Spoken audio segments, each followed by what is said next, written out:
ఉద్యోగి ఎంత ఇబ్బంది పడుతూ ముందుకు చేస్తున్నాడంటే గతంలో ఉన్నటువంటి పాలకులే కావచ్చు, ప్రస్తుతం పాలిస్తున్నటువంటి పాలకులే కావచ్చు, మనకు రావాల్సిన డిఏలైనా టిఆర్సీ అయినా దాంతో పెండింగ్ బిల్స్ అయినా మిగతా విషయాలలో కూడా ప్రభుత్వం నిరంకుశంగా వివరిస్తున్నమాట.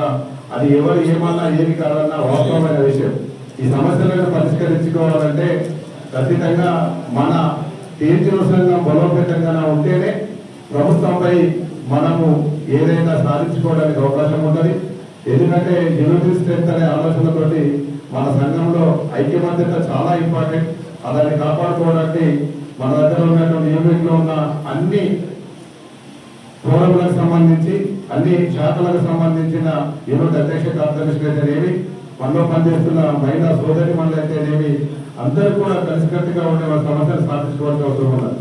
ఎందుకంటే 10 ఏళ్ల నుంచి ఉన్న పెండింగ్ ఇంత వడ్డీంత అయిన విధంగా పెరుగుతూ వస్తే ఇప్పుడున్న సిచ్యువేషన్ లో మన పెండింగ్ బిల్స్ కావచ్చు, మనకు రావాల్సిన ఐపీడీఏలు ఈ నెల కంప్లీట్ అయితే పొద్దున కేంద్ర ప్రభుత్వం మళ్ళీ కనుక డిఏ ప్రకటిస్తే మన ప్రభుత్వం 6 డిఏలు పెండింగ్ ఉంటుంది. టీఆర్సీ కూడా ప్రకటించుకోవాల్సిన అవసరం 3 సంవత్సరాల కాలం దానినే కూడా ఇప్పటికీ మన టీఆర్సీకి అతిగతి లేని స్థితిలో ఉన్నాము. ఎప్పుడు అయినా మన రాష్ట్ర నాయకులు పోయినప్పుడు మన రాష్ట్రంలో ఉన్నటువంటి రాష్ట్ర ప్రభుత్వం పరిష్కరిస్తాం